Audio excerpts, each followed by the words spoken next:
జై శ్రీరామ్. అందరికీ నమస్కారం. వెల్కమ్ టు న్యూస్ అఖండ. నేను మీ కస్తూరి శ్రీధర్.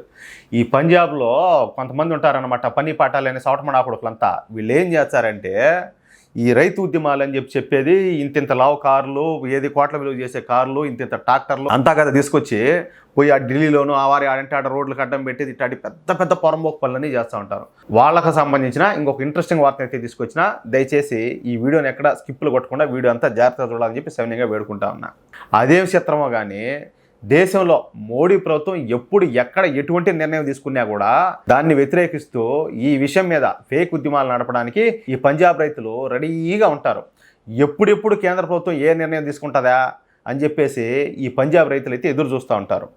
దేశంలో మరే రాష్ట్రానికి సంబంధించిన రైతులకు లేని సమస్య ఒక్క పంజాబ్ రైతులకే వస్తూ ఉంటుంది.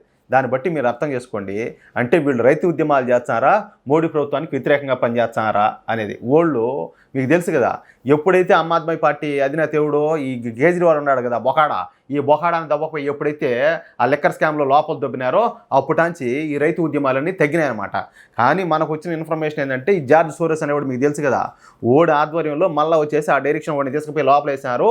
ఓడి పని ఎత్తిపోయింది, ఇంకా నువ్వు దగులుకమ్మని చెప్పేసి ఈ 54 ఏళ్ళ యువనేత ఎవరో ఈ రాహుల్ గాంధీకి అప్పగించినట్టు మనకు సమాచారం వస్తుంది. అట్లా అయిన దానికి కాని దానికి ఈ రైతు ఉద్యమం అని చెప్పి పేరు చెప్పి రోడ్ల మీదకి వస్తూ ఉంటారు వీళ్ళంతా, ఈ పని పాఠాలు లేని సన్నాసులంతా కూడా. అసలు వీళ్ళు పొలాల్లో పంటలు ఇప్పుడు పండిస్తారో ఇంక దేవుడికే తెలియాలా. ఎప్పుడు చూసినా రైతు ఉద్యమం అని చెప్పేది రోడ్ల మీద పడేది.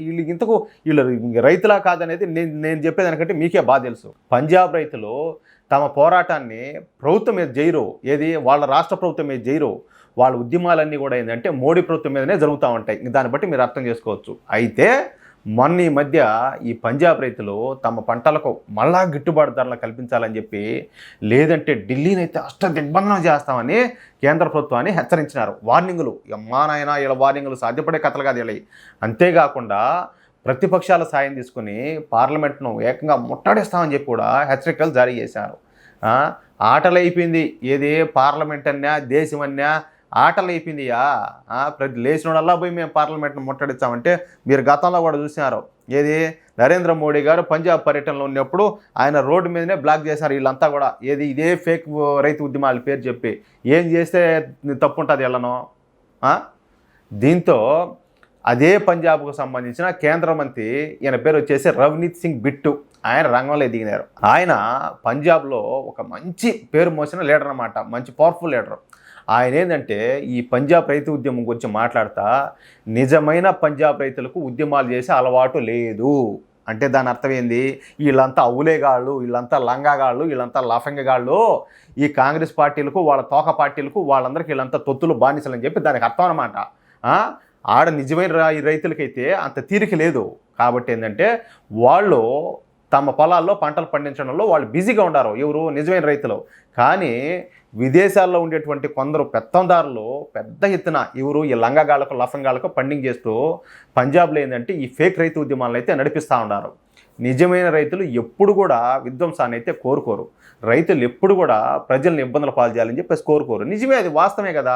ఎప్పుడైనా కూడా అన్నదాత అంటే అన్నం పెట్టాలని చూస్తాడు, కానీ పోయి దేశాన్ని సర్వనాశనం చేయాలా, మేము పార్లమెంట్ ముట్టడిస్తాము, ఏకంగా మేము ప్రధాని ముట్టడిస్తాము. ఆ రోజు ఎట్లా టైం బాగుండి ఆయన నరేంద్ర మోడీ గారి సెక్యూరిటీ వాళ్ళు అంటే అంత పవర్ఫుల్, ఏది ఈ ఎస్పీజీ వాళ్ళు ఉండబట్టి ఈ దేవుడు అలా ఎట్లా ఏం జరగలా. కానీ లేకపోతే వీళ్ళు చేసిన పనికి ఎంత దారుణం జరిగి ఉండో. నిజంగా రైతులు అయితే అట్లా పనులు చేస్తారంటే అసలు రైతు ఎందుకులే ఎన్ని మాట్లాడినా కూడా బూతులు వచ్చాయి. కానీ రైతుల పేరు మీద కొందరు దళారులు ఈ దిక్కుమాలిన ఉద్యమాలను లేవనెత్తున్నారు. అసలు వాళ్ళకి ఏం కావాలో వాళ్ళకే తెలీదు. ఎందుకు తెలియదు వాళ్ళకేం మీరు ఎన్ని వాటిల్లో చూడాల ఈ ఫేక్ రైతు ఉద్యమాలు చేసే కాడ ఏకంగా కాళ్ళు నొక్కేదానికి ఇది మసాజ్ మిషన్లో అట్నే ఏంటంటే ఈ బొచ్చులు ఎత్తుకొని పోతే ఇంపోర్టెడ్ స్కాచ్ ఇవన్నీ పోతారు దాంట్లో, ఏది దొబ్బి తాగేదానికి. రైతులు ఎవరైనా సామాన్య రైతులు అమ్మారు చేస్తారా? నేను దాకా చెప్పినట్టు ఎంతెంతలా కార్లు, ఎంతెంతలా బండ్లు, వాళ్ళ కథలేంది, వాళ్ళ సిఫారసులేంది, ఏమిలా తీవ్రవాదులను వీళ్ళని ఒకటే విధంగా పరిగణించాలా. రైతులేంది ఆ మారేంది, ఎవరికి మైండ్ దొబ్బినట్టు, ఎవరికి కళ్ళు దొబ్బినట్టు, ఎవరు పిచ్చినా అన్నట్టు. వాళ్ళ టార్గెట్ కేవలం నరేంద్ర మోడీ గారిని గద్దె దింపడమే వాళ్ళ ఏకైక ఎజెండా.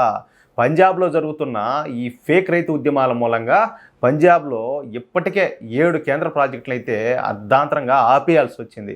ఏ రైతైనా అభివృద్ధి కార్యక్రమాలను ఆపేయాలని చెప్పి కోరుకోరు. కానీ పంజాబ్లోని ఈ కొందరు ఫేక్ రైతుల మూలంగా కేంద్ర ప్రాజెక్టులు అర్ధాంతరంగా నిలిచిపోవడమే కాకుండా కొత్త ప్రాజెక్టులు ఏవి కూడా పంజాబ్కు రావడం లే.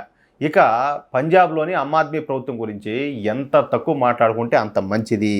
పంజాబ్లో ఆమ్ ఆద్మీ ప్రభుత్వం అసలు ఏం పరిపాలన చేస్తుందో వాళ్ళకే తెలీదు, దేవుడికి కూడా తెలీదు. ఇకనైనా పంజాబ్లోని రైతులు మూసిగేసుకున్నటువంటి ఈ దళారులు బ్లాక్మెయిల్ రాజకీయాలకు స్వస్తి చెప్పాలా, లేదంటే నిజమైన రైతులు తిరగబడే అవకాశం ఉండాలి ఎవరి మీద, ఈ లఫంగగాళ్ళ మీద అని చెప్పి మొదటిసారి కేంద్ర మంత్రి ఈ ఫేక్ రైతు ఉద్యమాల గురించి నిప్పులు జరిగినారు. అంతేకాకుండా పంజాబ్ రైతులలో అవగాహన కల్పించేందుకు కూడా ఈ కేంద్ర మంత్రి రవీంద్ర సింగ్ బిట్టు రెడీ అవుతూ ఉండడం విశేషం. ఇది నాయన విషయమా?